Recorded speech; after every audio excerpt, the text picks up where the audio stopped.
Olá, meus amigos, tudo bom? Sou o César do canal Aliena Mundi e você, como eu, gosta de séries boas e inteligentes? Hoje vou falar de uma série que assisti e gostei muito. O nome do seriado se chama The Terror. É sobre dois navios ingleses, o Erebus e o Terror. Em maio de 1845, eles partiram da Inglaterra e tentaram atravessar a passagem do Noroeste, através da calota polar ártica, para sumir misteriosamente do mapa. Mas antes da gente conhecer essa história, já peço para vocês deixarem seu like no começo do vídeo, pois positivando esse vídeo você ajuda muito o canal. Esse local, o Ártico, é muito inóspito, meus amigos, e lá ficaram os dois navios encalhados no gelo. Vamos conhecer essa história agora e vamos agora direto aos fatos.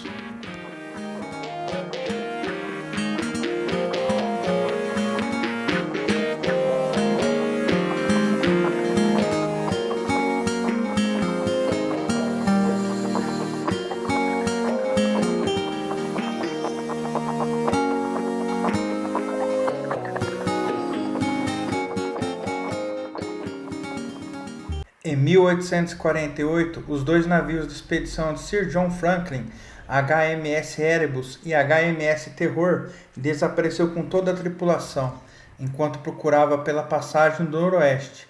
Em 1845, Franklin estava prestes a completar 60 anos.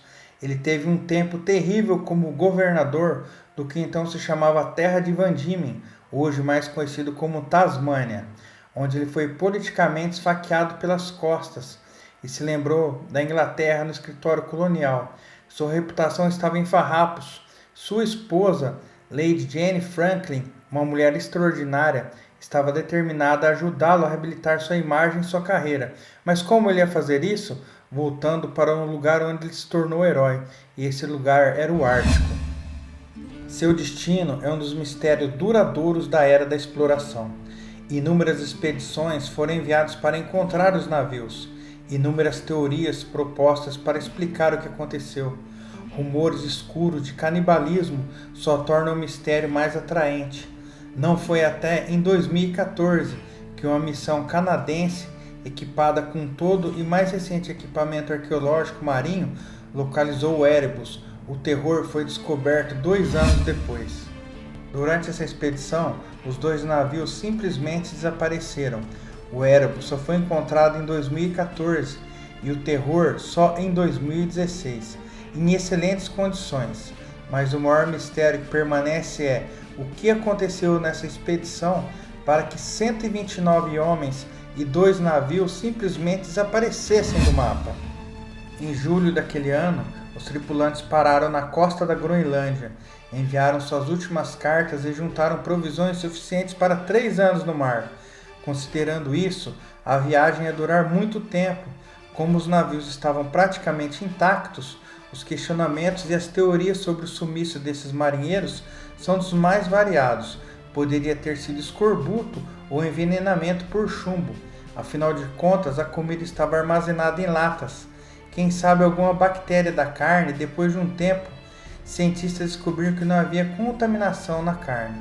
Talvez teriam deixado o navio passado fome e se tornado canibais. Claro que essa teoria não foi bem aceita. Exploradores eram tidos como celebridades naquela época. Tinham um nome a zelar. Onde já se viu a possibilidade de manchar tal ilustre reputação com fofoca sobre canibalismo? De jeito nenhum. A descoberta dos navios ainda é muito recente, mas a ciência chega cada vez mais perto de sustentar a hipótese de canibalismo. Isso talvez pareça grotesco para nós. Pessoas no perigo de perder suas vidas são capazes de fazer muito mais para poder sobreviver.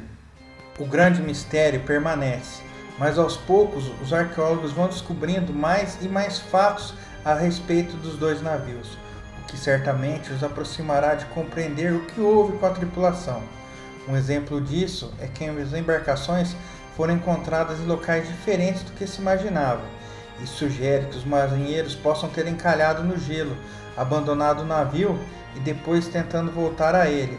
A maioria é que quando mais expedições foram feitas no navio, maiores as chances de descobrir o fim misterioso das tripulações do Terror e do Erebus. Com a descoberta de 2 navios perdidos, resolveu o mistério do Ártico. A expedição de Sir Franklin e toda a sua tripulação desapareceu em 1848. Paul Watson, autor do Ice Ghost The Epic Hunt Paraluste Franklin Expedition, estavam a bordo do principal navio canadense quando o Erebus foi encontrado. Falando de Vancouver, Watson explica que a busca por navios históricos perdidos foi um movimento geopolítico contra a Rússia, como Lady Jane Franklin combinou a política e espiritualismo para encontrar seu marido desaparecido, e porque querem o corpo de Sir John Franklin para que seja mandado de volta para a Inglaterra. Esta foi sua quarta expedição ao Ártico, sua terceira como comandante. Ele quase morrera de fome em uma expedição terrestre e ficou conhecido na imprensa como o homem que comeu suas botas, porque comeu seu couro do sapato para sair do Ártico vivo. Ele era uma figura extraordinariamente heróica, mas manchado pela política. Então sua esposa Jane fez lobby e implorou para que ele fosse enviado em uma última expedição, a que custou a sua vida. A última vez que sua expedição foi vista foi quando eles entraram em Lancaster Sound, que é a entrada a leste do que hoje conhecemos como Passagem do Noroeste. Suas instruções foram navegar para o norte, mas eles correram para o gelo e voltaram para o sul novamente. A caminho do sul, eles caíram em uma armadilha de gelo e nunca mais foram vistos. O desaparecimento de Franklin e o mistério até nos dias de hoje também levou um estranho desvio para o paranormal. Entre cerca de 200 periódicos e 2.000 cartas de Lady Jane estão que descrevem seu envolvimento no paranormal, indo a videntes e claravidentes para se conectar com seu marido. Uma das figuras chaves na moderna caçada a Sir Franklin é um esquimó chamado Louis Kamokaki. Ele fala conosco através de histórias de esquimós sobre a contribuição de Franklin e Louis para a descoberta final. Essa história ficou na mente de Louis e ele se decidiu a tentar descobrir onde era aquele lugar. Por fim, ele entendeu que a história estava ligada à expedição de Franklin. Quando adulto, ele pesquisou a história oral do esquimó. Enquanto ele falava com as pessoas, ele percebeu que talvez pudesse também responder alguns dos mistérios sobre a expedição de Sir Franklin. Isso causou um arrepio no estabelecimento político canadense. Assim, em 2008, Stephen Harper, o primeiro-ministro conservador, decidiu lançar uma nova busca pelos navios de Franklin perdidos. Foi uma maneira engenhosa de empacotar uma agenda política com um embrulho brilhante de uma aventura que fala do coração do nacionalismo canadense. Harper exigiu controle estrito sobre toda a ciência federal. Então, quando a expedição de 2014 encontrou HMS Erebus, era o segredo mais bem guardado do Canadá. Ninguém tinha permissão para avisar nem mesmo o capitão do quebra-gelo da guarda costeira, a embarcação principal da expedição, até que eles haviam passado por um protocolo passo a passo, notificando as autoridades federais até o primeiro-ministro.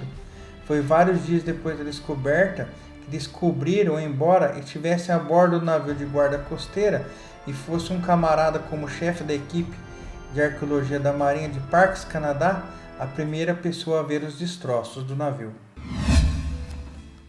HMS Erebus foi descoberta em águas relativamente rasas e quase perfeitamente preservado, exceto pela popa, que havia sido danificada, provavelmente por gelo. A popa é importante porque é lá que ficava a cabine de Sir Franklin. Histórias do esquimó, que datam do período logo após os navios terem sido abandonados, falam do esquimó embarcando em um dos navios e encontrando um homem grande, sentado em um quarto escuro. Ele estava morto, com um enorme sorriso no rosto. Os especialistas suspeitam que esse sorriso era um sorriso de rito, que você vê em um cadáver quando os lábios e as gengivas recuam, porque muito do que eles descrevem do local e do próprio navio se mostrou correto. A possibilidade de que a verdadeira havia um homem morto na cabina do HMS Erebus é uma possibilidade muito intrigante que seja o Sir Franklin. Meus amigos, comecei a ver essa série e fiquei muito empolgado. A história desses dois navios ingleses é muito interessante. Ainda sabendo que é um fato real, resolvi trazer para vocês. A série é muito boa, eu recomendo. Se você já assistiu ou está assistindo, deixe suas opiniões aqui pra gente, que é muito importante. Se você é novo por aqui, já se inscreva e ative a sineta. Siga a gente nas redes sociais, pois o YouTube não está mandando notificações. Vou deixar o link para vocês na descrição do vídeo. E se você viu a gente até agora e gostou, não saia sem antes deixar seu positivo. Se não gostou também pode deixar o seu negativo. Um grande abraço a vocês, fiquem bem e até a próxima.